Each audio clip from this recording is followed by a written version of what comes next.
Assalamualaikum warahmatullahi wabarakatuh. Perkenalkan, nama saya Muhammad Kevin Astra Darmawan dengan NIM 7020220773.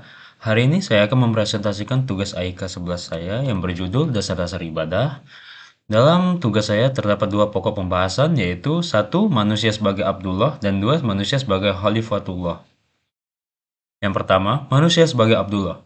Tugas hidup manusia sebagai Abdullah merupakan realisasi dari mengembang amanah dalam arti memelihara beban atau tugas-tugas kewajiban dari Allah yang harus dipatuhi. Kalimat la ilaha illallah atau kalimat tauhid dan atau marifah kepadanya. Sedangkan khalifah Allah merupakan realisasi dari mengemban amanah dalam arti memelihara, memanfaatkan atau mengoptimalkan penggunaan segala anggota badan alat-alat potensial termasuk indera, akal, dan kalbu, atau potensi-potensi dasar manusia, guna menegakkan keadilan, kemakmuran, dan kebahagiaan di hidup. Tugas hidup manusia sebagai Abdullah bisa difahami dari firman Allah Quran Surat Az-Zariyat ayat 56, dan aku tidak menciptakan jin dan manusia melainkan supaya mereka mengabdi kepadaku. Mengapa manusia bertugas sebagai Abdullah? Untuk menjawab masalah ini bisa dikaitkan dengan proses kejadian manusia yang telah dikemukakan terdahulu.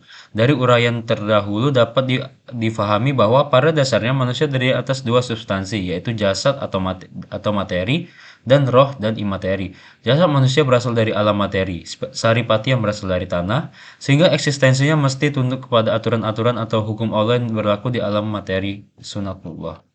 Sedangkan roh-roh manusia, sejak berada di alam arwah, sudah mengambil kesaksian di hadapan Tuhannya, bahwa mereka mengakui Allah sebagai Tuhannya dan bersedia tunduk dan patuh kepadanya.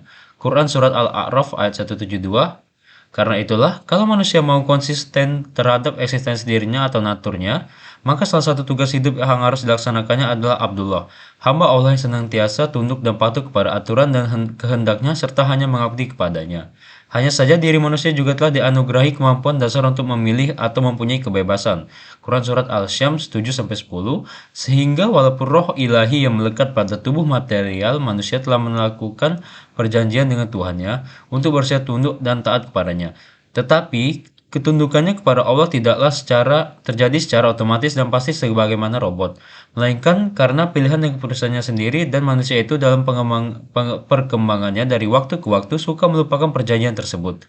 Sehingga pilihannya ada yang mengarah kepada pilihannya baiknya, jalan ketakwaan, dan ada pula yang mengarah kepada pilihan buruknya, jalan kefasikan. Karena itu Allah selalu mengingatkan kepada manusia melalui para nabi atau rasul-rasulnya sampai dengan Nabi Muhammad Sallallahu Alaihi Wasallam sebagai nabi atau rasul terakhir, agar manusia senantiasa tetap berada pada naturnya sendiri, yaitu taat, patuh, dan tunduk pada Allah Subhanahu Wa Taala.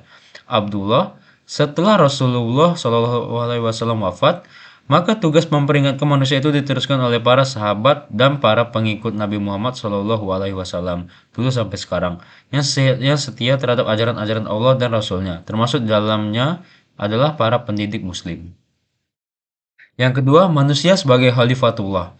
Tugas hidup manusia juga sebagai khalifah Allah di muka bumi. Hal ini dapat difahami dari firman Allah dalam Quran Surat Al-Baqarah ayat 30. Ingatlah ketika Tuhanmu berfirman kepada para malaikat, sesungguhnya aku hendak menjadikan seorang khalifah di muka bumi. Mereka berkata, mengapa engkau hendak menjadikan khalifah di bumi itu orang yang akan membuat kerusakan padanya dan menumpahkan darah? Padahal kami senantiasa bertasbih dan memuji engkau dan mensucikan engkau. Tuhan berfirman, sesungguhnya aku mengetahui apa yang tidak kamu ketahui. Apa yang dimaksud dengan khalifah? Kata khalifah berasal dari kata khalf, mengganti, atau kata halaf, orang yang datang kemudian. Sebagai lawan dari kata salaf, orang yang terdahulu, sedangkan arti khalifah adalah menggantikan yang lain. Ada kalanya karena tidak hadirnya orang yang diganti, atau karena kematian orang yang diganti, atau karena kelemahan atau tidak berfungsinya yang diganti.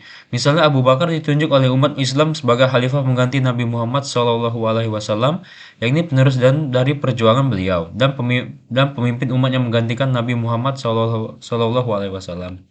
Setelah beliau wafat, atau Umar bin Khattab sebagai pengganti dari Abu Bakar dan seterusnya, dan ada kalanya karena memuliakan, memberi penghargaan, atau mengangkat kedudukan orang yang dijadikan pengganti.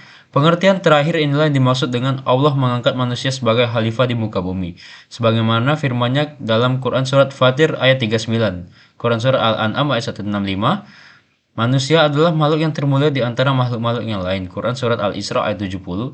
Dan ia dijadikan oleh Allah dalam sebaik-baik bentuk atau kejadian, baik fisik maupun fisikisnya. Quran Surat At-Tin ayat 5. Serta dilengkapi dengan berbagai alat potensial dan potensi-potensi dasar fitrah yang dapat dikembangkan dan diaktualisasikan seoptimal mungkin melalui proses pendidikan. Karena itulah, maka sudahlah selayaknya manusia menyandang tugas sebagai khalifah Allah di muka bumi. Tugas manusia sebagai khalifah Allah di muka bumi antara lain menyangkut tugas mewujudkan kemakmuran di muka bumi. Quran Surat Hud ayat 61, serta mewujudkan keselamatan dan kebahagiaan hidup di muka bumi. Quran Surat Al-Ma'idah ayat 16. Dengan cara beriman dan beramal soleh. Quran Surat Al-A'raf ayat 29. Bekerja sama dalam menegakkan kebenaran dan bekerja sama dalam menegakkan kesabaran. Quran Surat Al-Asr ayat 1-3. Karena itu tugas kekhalifahan merupakan tugas suci dan amanah dari Allah sejak manusia pertama hingga manusia pada akhir zaman yang akan datang, dan merupakan perwujudan dari pelaksanaan pengabdian kepadanya. Mungkin sekian presentasi saya. Mohon maaf bila ada salah kata. Kepada Allah saya mohon ampun. Wassalamualaikum warahmatullahi wabarakatuh.